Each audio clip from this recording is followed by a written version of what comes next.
Hey you guys, Coach Liz here. All right, today I want to talk about probably the most important habit that we will touch on because it is something that will help you make lasting changes. Because there's a lot of things that you can do to lose some weight with your eating or exercise, but mindset is the key. If you don't work on the mindset and how you manage your emotions and process your emotions, then when life gets hard, when life gets stressful, when there's situations that you have to make hard choices, your brain just wants to take care of you. It's so easy for your brain to get you to go back to those old, comfortable habits that got you to where you started at. So let's talk about mindset a little bit. There are two chapters that I love in the life book, probably my favorite two chapters that really touch on some great mindset habits, element 3 and element 5. So check those two elements out this week. You're going to learn so much from there. In element 5, there are some tools that can really help you make some big changes with your mindset. Dr. Anderson, he quotes in here, check yourself before you wreck yourself. And I love this because it's such a great reminder to become conscious and to just do self-checks with yourself daily. How am I doing with my habits, with my mindset? Becoming conscious of where you want to improve. That's where it starts. And he actually goes through a 4-part example of consciousness. How often the first part is we're often unconscious that we're even doing things. And so the first step is becoming conscious and then recognizing that we're incompetent in that area, like recognizing that we have a fault in that area and that we want to change.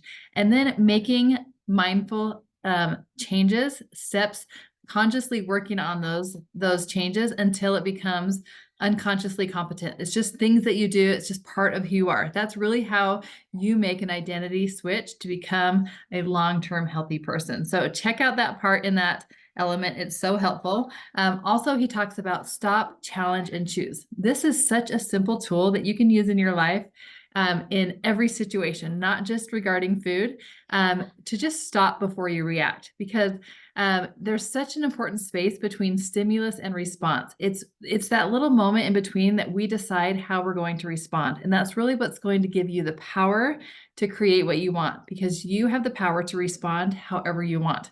But if we just let our emotions take over, often we respond in ways that we regret. So just stopping, taking a quick breath and thinking about how you want to respond. I like the analogy of being at a 4-way stop. And when you have a choice to actually stop, don't do like a rolling stop and make a choice, but actually stop. Maybe like put your parking brake on, look both ways, decide what direction you want to go, what road is going to take you where you want to go, and then make the choice. Actually make a conscious choice of where you want to end up. And so that is stop, challenge, choose. I encourage you to use that whenever you have a choice to make. Just stop and make a choice. Respond in a way that you will feel proud of. Another thing that he talks about in this element is when something does go wrong, like maybe you make a choice that you're not happy about. And so a lot of my clients will maybe they say fall off the wagon or make a choice that takes them backwards, and they kind of dwell in that and they keep taking those steps backwards and they just totally get off track. But what if instead you stopped and you asked yourself some questions? You used it as a learning tool to know that that's part of the journey, is to learn from the mistakes, to make you the person that you want to be, to make those habits more unconscious, that you just unconsciously do it because that's who you are. So what that looks like is when something happens, ask yourself, what happened? And then ask yourself, what did I want to have happen? How did I want to show up? And have a clear picture of like showing up as the best version of you. How would the best, healthiest version of you respond in that situation? And then, okay, what's missing? What didn't I do? What am I going to do different next time? And then what's next? So having that clear picture of how you want to show up next time, learning from this mistake, maybe even writing it down or talking with someone about it so that you can remember that easier. And then have a plan. Next time that happens, this is how I'm going to respond. And when that does happen, stop, challenge that, and then make a choice. That is where the power will lie. And I like to think about examples, not just regarding food. So let's say that you lose your temper with one of your kids or your spouse, or maybe someone at work. All right, you blow up, you yell at them, and you feel horrible. And so you ask yourself, okay, what happened? How did I process that emotion? How did I regulate that emotion? I just blew up and I lost my temper and I yelled at them. Okay, that's what happened. Just be frank. That's what happened. And don't put blame on anyone else. Just state the facts. Okay, what did I want to have happen? How did I want to show up? I wanted to like just take a deep breath, control my voice, remember that that relationship is more important than that specific moment, that I wanted to make sure that I handled that well and that I was patient with myself in that moment. That's how I wanted to show up. I wanted to talk through the situation, listen, be patient and listen to their side of the story and have that clear picture of what you want it to look like next time. And then what's missing? Okay, so in that moment, when that happens, I'm going to have to take a deep breath and just remember how I want to show up and remind myself that I want to be patient. I want to listen. All right. So what's next? Next time that happens, hopefully you'll remember how it's going to feel showing up as the best version of you. And you'll be able to stop, challenge, choose, and use some of those tools to have a better outcome next time. And I just want to remind you that that is part of the journey. We're not going to be perfect. What if you do have a temper and you lose it again? It's not that you'll never get it and you're just someone with a bad temper. It's that you're still learning. You're still learning about how you want to show up, how you want to manage your emotions.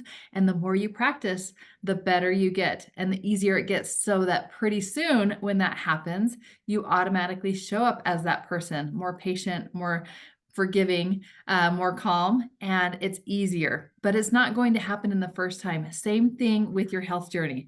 You're going to have times that you give in to temptations that maybe take you backwards, and that's okay. That's part of the journey. As long as you stop, ask yourself, okay, what happened? What did I want to have happen? How am I going to do this different next time?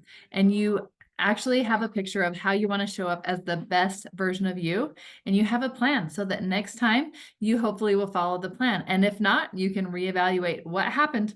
Okay, what did I want to have happen? What am I going to do different next time? Life is a journey. Same thing with your health journey. You've spent time creating habits, and when you want to change a habit that's not serving you, it's going to take time. So give yourself grace. And remember to check yourself before you wreck yourself. Check yourself often. How am I doing in those areas? Just become conscious of how you're showing up and give yourself grace. Learn to make those changes and have a clear picture of how you want to show up. Have a plan on how you're going to show up next time and keep trying. And that's what I always say to my clients. As long as you don't just quit, that's what matters. You pick yourself up, and next time, hopefully that slip cycle, that when you slip, you pick yourself up faster and you keep going faster. The more you practice, the faster you learn to pick yourself up and keep going. That is part of the journey. And although the mindset is probably the hardest habit to conquer, it is the most important. So make sure that you're putting time into learning and mastering these skills, because you are creating who you are going to live with yourself for the rest of your life. So check out elements 3 and element 5 in your life book. Those are element 5 are some of the things that I touched on today, but they are life-saving, life-changing tools that will help you not only in your health journey, but in your everyday life. All right, have a great week.